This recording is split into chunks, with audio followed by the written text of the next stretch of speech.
Good morning बच्चों। आज हम शुरू करेंगे प्रश्नावली 3.4। प्रश्नावली 3.4 में रैखिक समीकरण युग्म को हल करने की विलोपन विधि है। तो देखिए, इसका पहला प्रश्न हम शुरू करते हैं। पहला प्रश्न है, निम्न समीकरणों के युग्म को विलोपन विधि तथा प्रतिस्थापन विधि से हल कीजिए। कौन सी विधि अधिक उपयुक्त है? प्रतिस्थापन विधि तो हमने प्रश्नावली 3.3 में की है। अब ये एक नई विधि है, विलोपन विधि। विलोपन विधि को समझने के लिए हम ये मानते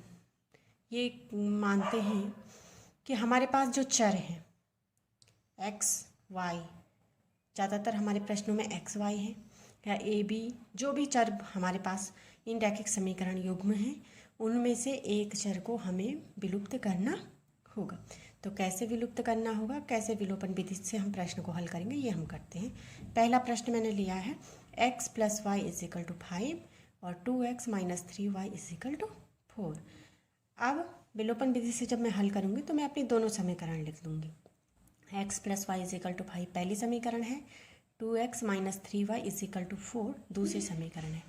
अब हम इन दोनों समीकरणों को ध्यान से देखेंगे तो हमें सोचना है कि हम इन्हें कैसे विलुप्त, किसी एक चर का कैसे विलोपन करें। अब कैसे विलोपन करें, इसके लिए हमें चर के गुणांक बराबर होने चाहिए, ऐसा कुछ देखना होगा।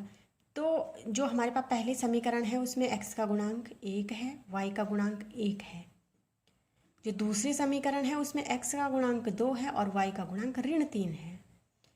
अब हम देखें, ये जो y वाले हैं ये दोनों अपोजिट साइन है। पहले वाले में धन है, दूसरे वाले में ऋण है।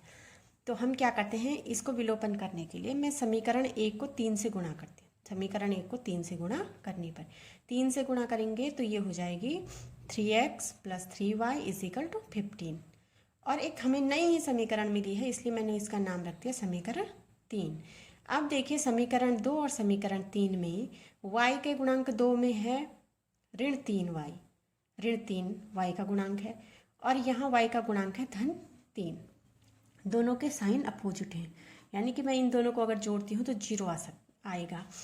तो समीकरण 2 और समीकरण 3 को जोड़ने के लिए हम लिखेंगे 2x - 3y = 4 and 3x + 3y = 15। जोड़ेंगे तो 2x + 3x 5x -3y + 3y cancel, 0 हो जाएगा और 15 + 4 19। तो x = हो जाएगा 19/5, क्योंकि 5x = 19 है, x = 19/5। x = 19/5 आप किसी भी समीकरण में मान रख दीजिए, मैंने समीकरण 1 में मान रखा है।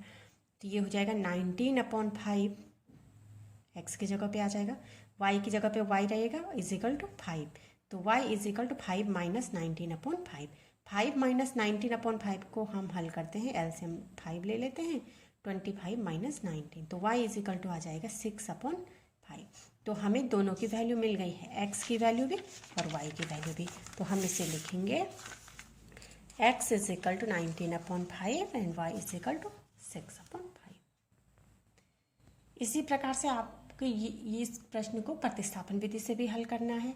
दोनों विधियों से हल करने पे उत्तर तो प्रश्न का एक ही आना है, यानी कि आंसर सेम होगा, x की वैल्यू यही होगी, y की वैल्यू यही होगी। बस आपको कंपेयर करना है कि आपको कौन सी अच्छी लगी या कौन से आपको इजी लगती है करने में। इसी प्रश्न का मैं एक दूसरा और प्रश्न करने की कोशिश करती हूँ। मैंने पहला प्रश्न का चौथा भाग लिया है।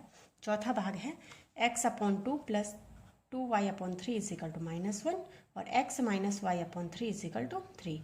विलोपन विधि से हल कर रही हूँ। पहले मैं समीकरण लिख लेती हूँ। x/2 + 2y/3 = -1 पहली समीकरण है, x - y/3 = 3 दूसरी समीकरण है। अब ये समीकरण जो हैं ये भिन्न के रूप में हैं, तो मैं इनको एक सरल समीकरण बनाने की कोशिश करती हूँ। तो समीकरण 1 से, समीकरण 1 में हम देखते हैं हर यहाँ 2 है, यहाँ 3 है, तो इसका एलसीएम 6 ले लेते हैं। तो अंश में हो जाएगा 3x + 4y = -1। अब ये 6 जो है राइट हैंड साइड अगर मल्टीपल होता है तो हमारे पास सरल रूप आ जाएगा समीकरण का 3x + 4y = -6। और ये जो सरल समीकरण है इसको मैं समीकरण 3 लिख लेती हूँ। अब समीकरण 2 को भी मैं सरल रूप में बनाने की कोशिश करूँगी। तो ये हो जाएगा x - y/3 = 3 यहाँ पे एलसीएम 3 लेंगे तो ये हो जाएगा 3x minus y upon 3 is equal to 3। इस 3 को भी हम राइट हैंड साइड ले जाएंगे तो ये हो जाएगा 3x minus y is equal to 9, समीकरण 4। तो हमारे पास समीकरण 3 और समीकरण 4 मिल गई हैं। अब हम इन दोनों को देखेंगे कि ये कैसे हल हो सकते हैं। समीकरण 3 को अगर हम देखें तो x का गुणांक 3 है, y का गुणांक 4 है। समीकरण 4 को देखें तो x का गुणांक 3 है और y का गुणांक ऋण 1 है। यहाँ पे x के गुणांक सेम हैं और दोनों के साइन भी एक ही है, एक ही चिन्ह के हैं, दोनों धनात्मक हैं। तो हम क्या लिखते हैं, समीकरण 3 से समीकरण 4 को घटाने पर। अब जब हम समीकरण 3 से समीकरण 4 को घटाएंगे तो हम दोनों समीकरणों को लिख लेंगे। समीकरण 3 है 3x plus 4y is equal to -6 और समीकरण 4 है 3x minus y is equal to 9। अब घटाते हैं तो घटाने पे चिन्ह बदल जाते हैं, तो ये माइनस हो जाएगा, ये प्लस हो जाएगा और ये माइनस हो जाएगा। तो plus minus 0 plus 4y plus y, तो ये हो जाएगा 5y प्लस का आ जाएगा और इज इक्वल टू -6 माइनस 9, तो माइनस माइनस का प्लस हो जाता है, साइन माइनस का आता है, तो ये हो जाएगा -15। तो y इज इक्वल टू हो जाएगा -15 अपॉन 5, तो y इज इक्वल टू हो जाएगा -3। अब हमें y की वैल्यू पता चल गई है, तो y की वैल्यू आप किसी भी समीकरण में रख दीजिए। तो मैं रखती हूँ y इज इक्वल टू -3 समीकरण 3 में रखने पर। हम समीकरण 3 को लिख लेते हैं, 3x plus 4y is equal to -6। 3x plus 4 into y की वैल्यू है -3, तो 4 into -3 is equal to -6। 3x minus 12, 4 into 3 12 होता है, प्लस माइनस का माइनस होता है, तो 3x माइनस 12 हो जाएगा इज इक्वल टू -6। तो 3x इज इक्वल टू -6, ये राइट हैंड साइड जाएगा तो +12, तो 3x is equal two plus minus का माइनस, साइन बड़े का आता है, तो यहाँ पे हो जाएगा +6। तो x is equal to 6 upon 3, x is equal to 2।